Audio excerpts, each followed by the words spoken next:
ഹബീബായ നബി മുഹമ്മദ് മുസ്തഫ സല്ലല്ലാഹു അലൈഹി വസല്ലമയുടെ ജീവിതത്തിലെ ഏറ്റവും പ്രധാനപ്പെട്ട പാഠമായി നമ്മളോട് പഠിപ്പിച്ചു തരികയാണ്. സ്വർഗ്ഗത്തിലെ കുടുംബമായി മാറണമെങ്കിൽ ഇങ്ങനെ ജീവിക്കാൻ കഴിയണം. ഒരു ദിവസം മഹദിയായ ആയിഷ സിദ്ദീഖ റളിയല്ലാഹു തആല അൻഹ ആദരവായ റസൂലുള്ളാഹി സ്വല്ലല്ലാഹു അലൈഹി വസല്ലമയോട് ചോദിച്ചു, നബിയേ, ഒരു ദിവസം അല്ലാഹുവിന്റെ റസൂൽ വീട്ടിലോട്ട് കയറി വന്നു. ആ സമയത്ത് അല്ലാഹുവിന്റെ റസൂലിനോട് ചോദിച്ചു, നബിയേ, നിങ്ങൾ ലോകത്തുള്ള എല്ലാവർക്കും ദുആ ചെയ്യാറുണ്ട്, ഈ ആയിഷാനെ വല്ലപ്പോഴും ഓർക്കാറുണ്ടോ നബിയേ? റസൂലുള്ളാഹി സ്വല്ലല്ലാഹു അലൈഹി വസല്ലമയുടെ ആയിഷ ബിയുടെ ചോദ്യം, നമ്മൾ ലോകത്തുള്ള എല്ലാവർക്കും വേണ്ടി ദുആ ചെയ്യാറുണ്ട്, നമ്മുടെ ഭാര്യയ്ക്ക് വേണ്ടി ദുആ ചെയ്ത് എത്ര പേരുണ്ടെന്ന്. ഇന്ന് നിസ്കാരം കഴിഞ്ഞ നിസ്കാരത്തിന് മുമ്പൊക്കെ നമ്മൾ ധാരാളം ദുആ ചെയ്തിട്ടുണ്ട്. അവനാന്റെ ഭാര്യയ്ക്ക് വേണ്ടി ദുആ ചെയ്ത് എത്ര പേരുണ്ട് കൂട്ടത്തിൽ? കൈവെക്കാൻ പറഞ്ഞ ഉള്ള മാനവും കൂടെ നമ്മൾ പൊക്കണ്ട. ബാക്കിയുള്ളവരൊക്കെ നോക്കിയിരിക്കുകയാണ്, അതുകൊണ്ട് പൊക്കണ്ട. അവനാന്റെ ഭാര്യയ്ക്ക് നോക്ക്, ആ ഒരു മനുഷ്യൻ അദ്ദേഹത്തിന്റെ മുടി നരച്ചു, താടി നരച്ചു, എന്നാലും ഭാര്യയ്ക്ക് വേണ്ടി അദ്ദേഹം ദുആ ചെയ്തിട്ട്. അവനവന്റെ ഭാര്യയ്ക്ക് വേണ്ടി ദുആ ചെയ്യുക. ഞാൻ ഈ വാളൊക്കെ പറഞ്ഞ അവസാനം ദുആ ചെയ്യുമ്പോൾ എന്റെ ഭാര്യയ്ക്ക് വേണ്ടി ദുആ ചെയ്യുമ്പോൾ ആളുകൾ ഉസ്താദിന്റെ ഭാര്യയ്ക്ക് വേണ്ടി മാത്രം ഭയങ്കര ദുആ. നമ്മളല്ലേ ചെയ്യേണ്ട, പിന്നെ വേറെ ആരും അവർക്ക് വേണ്ടി ചെയ്യാം. എന്റെ ഭാര്യയ്ക്ക് വേണ്ടി ഷഫീഖ് വലി ദുആ ചെയ്യും, ഷഫീഖ് വലിയുടെ ഭാര്യയ്ക്ക് വേണ്ടി എനിക്ക് ദുആ ചെയ്യാൻ പറ്റുമോ? ഇർഷാദ് വലിയുടെ ഭാര്യയ്ക്ക് വേണ്ടി ഞാനാണ് ദുആ ചെയ്യുക. അവനാന്റെ ഭാര്യമാർക്ക് വേണ്ടി അവനവൻ ദുആ ചെയ്യുക. ഇറങ്ങിപ്പോയി ഒരു നേരത്തെ അന്നം കാത്തുപോയ ഭർത്താവ് സന്തോഷത്തോടെ വീട്ടിൽ തിരിച്ചെത്താൻ മുസല്ലയിലിരുന്ന സ്വന്തം ഭാര്യ ദുആ ചെയ്യുക. അതിനേക്കാൾ വലിയൊരു കുടുംബ ജീവിതത്തിന്റെ കെമിസ്ട്രി വേറെയും. ആ കെമിസ്ട്രി നമ്മൾ പഠിക്കണം. റസൂലുള്ളാഹി സ്വല്ലല്ലാഹു അലൈഹി വസല്ലമയോട് ആയിഷ റളിയല്ലാഹു തആല അൻഹ പറഞ്ഞു അത്രേ, നബിയേ, എനിക്ക് വേണ്ടി നിങ്ങൾ ദുആ ചെയ്യാറുണ്ടോ? ഒന്ന് ദുആ ചെയ്യ് നബി. ഹബീബായ നബി തങ്ങൾ ഒരു ദുആ ചെയ്തു. അതൊരു രസകരമായ ദുആയാണ്. മുത്ത് നബിയുടെ ജീവിതം ഒരു വല്ലാത്ത ജീവിതം, ഒരു രസകരമായ ദുആ ചെയ്തു. എന്താ ദുആ എന്നറിയോ നബിയേ? യാ റസൂലല്ലാഹ്, അങ്ങ് ദുആ ചെയ്തപ്പോൾ ആകാശത്ത് നിന്നും മഴ പോലും വർഷിപ്പിച്ചിട്ടുണ്ടല്ലോ നബിയേ. അങ്ങയെ കാത്തി കുടിലിരിക്കുന്ന പാവപ്പെട്ട ആയിഷയ്ക്ക് വേണ്ടി അങ്ങ് ദുആ ചെയ്യുമോ യാ റസൂലല്ലാഹ്? ഇത് പറഞ്ഞു തരേണ്ട താമസം ഹബീബായ നബി സല്ലല്ലാഹു അലൈഹി വസല്ലമ ആകാശത്തേക്ക് കൈകളിയെത്തിയിട്ട് ദുആ ചെയ്തു, അല്ലാഹുവേ, അല്ലാഹുമ്മ ഗഫിർ ആയിഷ മാ തഖദ്ദമതു വമാ തഅഖറതു വമാ അഅലൻതു വമാ അസ്ററതു. അല്ലാഹുവേ, എന്റെ പ്രിയപ്പെട്ട ആയിഷയ്ക്ക് നീ പുറത്തു കൊടുക്കണേ അല്ലാഹ്. മാ തഖദ്ദമതു, ഇതിനു മുമ്പും അവൾ എന്നോട് പല കാര്യങ്ങളും ചെയ്തിട്ടുണ്ട്. ഇനി അവളുടെ സ്വഭാവം വെച്ച് ഇനി അവൾ ഇതേപോലെ പലതും എന്നോട് ചെയ്യാനുമുണ്ട്. അവൾ ചെയ്തതും ഇനി എന്നോട് ചെയ്യാനുള്ളതും, അവൾ രഹസ്യമായി എന്നോട് ചെയ്തതും പരസ്യമായി ചെയ്തതെല്ലാം നീ പുറത്തു കൊടുക്കണേ അല്ലാഹ്. ഹബീബായ നബി തങ്ങളുടെ രസകരമായ ദുആയാണ്. പെണ്ണല്ലേ, ഇപ്പൊ ദുആ ചെയ്താലും അവളുടെ സ്വഭാവം വെച്ച് വീണ്ടും അവൾ പലതും എന്നോട് ചെയ്യാനിരിക്കുന്നുണ്ട്. ചെയ്തതും ചെയ്യാനിരിക്കുന്നതെല്ലാം എന്റെ പാവപ്പെട്ട ആയിഷയ്ക്ക് നീ പുറത്തു കൊടുക്കണേ അല്ലാഹ്. ഇത് കേട്ട ആയിഷ റളിയല്ലാഹു തആല ഈ ദുആ കേട്ട് പൊട്ടിച്ചിരിക്കാൻ തുടങ്ങി. ചിരിച്ച് ചിരിച്ച് ആയിഷ റളിയല്ലാഹു തആല അവിടെ ഇരുന്ന് കൊണ്ട് പൊട്ടിച്ചിരിക്കുകയാ. നമ്മളൊക്കെ പറയുമല്ലേ തലതല്ലി ചിരിക്കുന്നു എന്ന് നാടൻ ഭാഷ പോലെ ഇമാമിനെ തിർമിദി റളിയല്ലാഹു അൻഹു ഹദീസ് റിവായത്ത് ചെയ്യുന്നുണ്ട്. മഹാനായ അബൂ ഈസ തിർമിദി റളിയല്ലാഹു തആല രേഖപ്പെടുത്തുകയാ, തന്റെ പ്രിയപ്പെട്ട ഭർത്താവ് തനിക്ക് വേണ്ടി ചെയ്ത ദുആ കേട്ട് ആ ആയിഷ റളിയല്ലാഹു തആല ചിരിച്ച് ചിരിച്ച് അവസാനം തലതല്ലി ചിരിച്ച് ഹത്താ സകതത് റഅസുഹാ ഫീ ഹുജ്രി നബിയിൽ മുസ്തഫ സല്ലല്ലാഹു അലൈഹി വസല്ലമ. ആയിഷ റളിയല്ലാഹു തആലയുടെ തല പോയി ഹബീബായ നബിയുടെ മടിത്തട്ടിൽ ഇരിക്കുന്നത് വരെ ആ മടിയിലെ പോലെ ചിരിച്ച് ചിരിച്ച് ചിരിച്ച് തളർന്ന് തന്റെ തല അല്ലാഹുവിന്റെ റസൂലിന്റെ മടിയിൽ ചേർത്ത് വെച്ച് കിടന്നുപോയി. ആയിഷ റളിയല്ലാഹു തആലയുടെ ചിരി കണ്ടപ്പോ ഹബീബായ റസൂലുള്ളാഹി സ്വല്ലല്ലാഹു അലൈഹി വസല്ലം ചോദിച്ചു, ആയിഷ, അയസുറുകി ദുആരി, അയസുറുകി ദുആരി, എന്റെ ദുആ നിന്നെ ഇത്രയേറെ സന്തോഷിപ്പിച്ചു ആയിഷ, ഇത്രയേറെ സന്തോഷിപ്പിച്ചു ആയിഷ. ഹബീബായ നബി തങ്ങളുടെ മടിത്തട്ടിൽ പോയി തലവെട്ടുന്നത് ഒരു ദുആ കേട്ട് പൊട്ടിച്ചിരിച്ച എന്റെ പ്രിയപ്പെട്ട സഹോദരങ്ങളെ, 8 മടം വീതിയും 10 മടം നീളമുള്ള ആകാശത്ത് മഴ പെയ്താൽ ഓലക്കീരകളുടെ ഇടയിലൂടെ മഴത്തുള്ളികളെ തടം തള്ളിയാത്തതുകൊണ്ട് ഒരു കൊച്ചുകൂരയിൽ പൊട്ടിച്ചിരിച്ച് ജീവിച്ചു പോയ എല്ലാ പ്രയാസങ്ങളും പ്രതിബന്ധങ്ങളും ഉണ്ടായിട്ടും ഞാൻ എന്റെ പ്രിയപ്പെട്ട സഹോദരങ്ങളോട് പറയാ, നമുക്ക് സമ്പത്ത് വേണ്ട, നമുക്ക് സൗന്ദര്യം വേണ്ട, കോൺക്രീറ്റ് സൗരത്തിന്റെ ശീതീകരിച്ച റൂമിൽ ഒരു കൊതുകിന് പോലും കടന്നു വരാത്ത റൂമിൽ കിടന്നിറങ്ങണ്ട. പിന്നെയോ 8 മടം നീളമുള്ള ഒരു കൊച്ചു റൂമിൽ കിടക്കുമ്പോ ആ റൂമിനെ കുറിച്ചാണ്, അവിടെയാണ് ആയിഷ ബീവിയുടെ അടുക്കളയുള്ളത്. 8 മടം നീളവും 10 മടം വീതിയുമുള്ള ഭാര്യ ഭർത്താവ് താമസിച്ച റൂമിനെ കുറിച്ചാണ് ലോകാവസാനം വരെ വരുന്ന ഖുർആനിലെ സൂറത്തിന് പേര് നൽകിയത് സൂറത്ത് ഹുജറാത്ത്.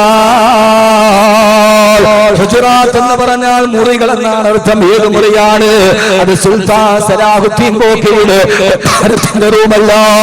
ഏത് റൂമിനെ കുറിച്ചാ പറയുക? ബോളിവുഡിൽ നടി അഞ്ജലീന ജോളി മധുവിധു ആഘോഷിച്ച ദുബൈയിലെ പാംതുമീറാ ബീച്ചില് കുട്ടിമക്കളിന്റെ അടിഭാഗത്തു കൂടി പറന്നു പോകുന്ന ഡോൾഫിനുകളെ ലൈവായി കണ്ട് കിടന്നിറങ്ങിയ മുറിയെ കുറിച്ചല്ല. അറബിക്കടലിന്റെ നേരെ തിരിഞ്ഞു നിൽക്കുന്ന 1 മാസം 950 കോടി രൂപ വരുമാനമുള്ള 140 റൂമുകളും 2 ഹെലിപ്പാഡുകളും 4 മിനി തിയേറ്ററുകളും 2000 പരിചായകന്മാരും 4.5 ഏക്കർ പൂന്തോട്ടവും 4 ഏക്കറോളം നീണ്ടു നിൽക്കുന്ന സ്വിമ്മിംഗ് പൂളുകളുമുള്ള മുകേഷ് അംബാനിയുടെ അറ്റ്ലാന്റയെ കുറിച്ചല്ല. പിന്നെ ഈ പറയുന്ന വീടിനെ കുറിച്ചൊന്നറിയോ? ഏത് വീടിനെ കുറിച്ചൊന്നറിയോ?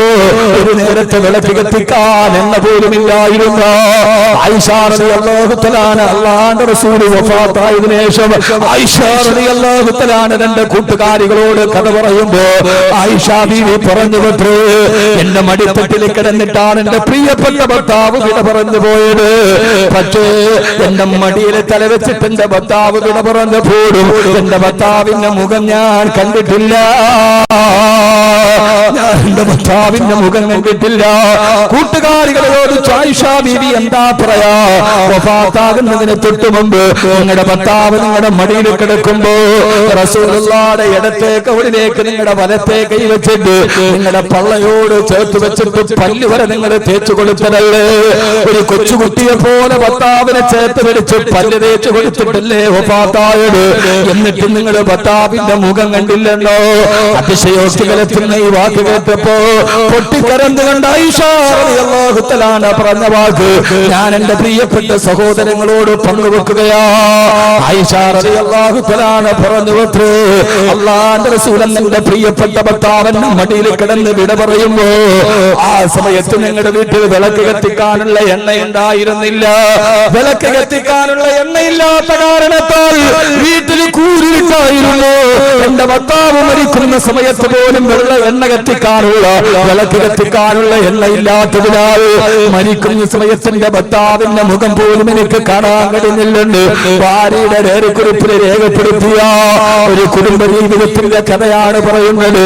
ഈ പട്ടിണിയുടെ ഇടയിൽ കിടക്കുമ്പോഴും ആയിഷ ബീവി പ്രവാചകൻ എന്ന ഭർത്താവിന്റെ മടിയിൽ തലവെച്ച് പൊട്ടിക്കരച്ചെങ്കിൽ ആയിഷ ബീവിക്കറിയാ പരിതാപങ്ങളും പരിമിതികളും പരിദേവനങ്ങളും പരിതാപനങ്ങളും പരിതിരങ്ങിക്കുമ്പോഴും പാരിലെ പരമസുഖമല്ല പരലോകത്തിന്റെ പരമാനന്ദമാണ് പരിഗണനീയമെന്ന് കരുതി പാതിരാത്രിയിൽ പടച്ചറപ്പിനോട് പതിരെ പോലെ പൊട്ടിക്കരഞ്ഞു പോയ ബഹുമാനപ്പെട്ട സയ്യിദത്തുനാ ആയിഷ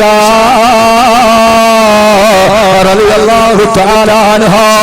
അതുകൊണ്ട് എന്റെ പ്രിയപ്പെട്ട ഭാര്യ ഭർത്താക്കന്മാരോട് ഏറെ പറയാനുള്ള സമയമില്ല, ഏറെ പറയാനുള്ള സാഹചര്യം നമ്മുടെ മുമ്പിലില്ല. ഇത് നമ്മുടെ വീട്ടില് പട്ടിണിയില്ലല്ലോ. സാമ്പത്തികം അടിഞ്ഞുകൂടിയിട്ടും കേരളത്തിന്റെ സാമൂഹ്യ ക്ഷേമ വകുപ്പിന്റെ റിപ്പോർട്ട് പ്രകാരം 2015 85,000-ഓളം ഭാര്യ ഭർത്താക്കന്മാരാണ് വിവാഹമോചനം കാത്തുകിടക്കുന്നത്. കേരളത്തിൽ മാത്രം 85,000-ഓളം വിവാഹമോചന കേസുകളാണ് കേരളത്തിന്റെ കോടതികളിൽ കെട്ടിക്കിടക്കുന്നത്. എന്താണ് കാരണമെന്നറിയുമോ? കേരളത്തിൽ വിധവകൾ വർദ്ധിപ്പിച്ചു വരുമ്പോ കേരളത്തിലെ സൈബർ വിധവകൾ വർദ്ധിക്കുകയാണ്. ആരാണ് സൈബർ സൈബർ വിധവ എന്ന് നിങ്ങൾക്കറിയുമോ? മലയാളം അവൾക്ക് കൊടുത്ത പേരാണ് സൈബർ വിധവ. തന്റെ പ്രിയപ്പെട്ട ഭർത്താവ് രാവിലെ വീട്ടിൽ നിന്നിറങ്ങി വൈകുന്നേരം തിരിച്ചു വരുന്നതുവരെ തന്റെ ഭർത്താവിന് ഭക്ഷണമൊരുക്കി കിടപ്പറയും വിളിച്ചു കാത്തിരിക്കുമ്പോ ആ ഭർത്താവ് ഓഫീസിലിരുന്ന് ജംഗ്ഷനിലിരുന്ന് ഫേസ്ബുക്കിലൂടെ അന്യ പെണ്ണുമായി ചാറ്റ് നടത്തുമ്പോ പാവപ്പെട്ട ഭാര്യ വീട്ടിൽ കിടപ്പറ വിരിച്ചിട്ട് കാത്തിരിക്കുകയാ. ഇവർക്ക് മലയാള രാജ്യം കൊടുത്ത പേരാണ് സൈബർ വിധവ. ആ സൈബർ വിധവകൾ ഗണാനുഗണനമായി വർദ്ധിപ്പിച്ചു വരുമ്പോ എന്റെ പ്രിയപ്പെട്ട ചെറുപ്പക്കാരാ, ഞാനൊരു കാര്യം പറഞ്ഞു തരട്ടെയോ? ഇന്നലെ രാവിലെ എന്റെ വീട്ടിൽ രാവിലെ 10 മണി മുതൽ ഇന്നലെ എനിക്ക് വെമ്പായത്താണ് പ്രസംഗം. 7:30 മണിക്ക് ഞാൻ വീട്ടിൽ നിന്ന് ഇറങ്ങുന്നത് വരെ എന്റെ വീട്ടിൽ നിറച്ചും ആളുണ്ട്. ഓരോ സമയത്ത് കാരണമല്ല, ഗൾഫിൽ നിന്ന് ഭർത്താവ് ഗൾഫിൽ നിന്ന് വരുന്നതിന് മുമ്പ് ഭാര്യ മറ്റൊരാളുടെ കൂടെ പോയി. ഒരാള് പറയാ, വേറൊരാള് പറഞ്ഞത് 2 മക്കളുമായി ഹാർട്ട് അറ്റാക്ക് വന്ന് ആൻജിയോപ്ലാസ്റ്റി ചെയ്തിട്ട് ജീവിക്കാൻ വകയില്ലാതെ ഞാനൊരു ഓട്ടോറിക്ഷ ഓടിക്കുകയാ. എന്റെ മകന് 15 വയസ്സ് പ്രായമായി.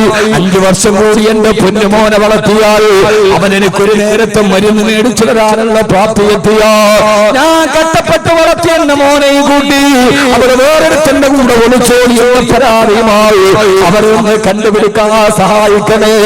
ഒളിച്ചോടിയവൻ മൂവാട്ടുപടക്കാരനാ. എന്റെ നാടിന്റെ ഒക്കെ അടുത്ത ഭാഗത്തായത് കൊണ്ടൊന്ന് സഹായിക്കുമോ എന്ന് ചോദിച്ചു. വൈകുന്നേരം വരെ എന്റെ വീടിന്റെ മുറ്റത്ത് ആളുകളുണ്ട്. ആ കൂടെ വന്നൊരു ഭർത്താവിനോട് പറഞ്ഞു, ഉസ്താദേ ഞാൻ ഗൾഫിലാണ് ജോലി.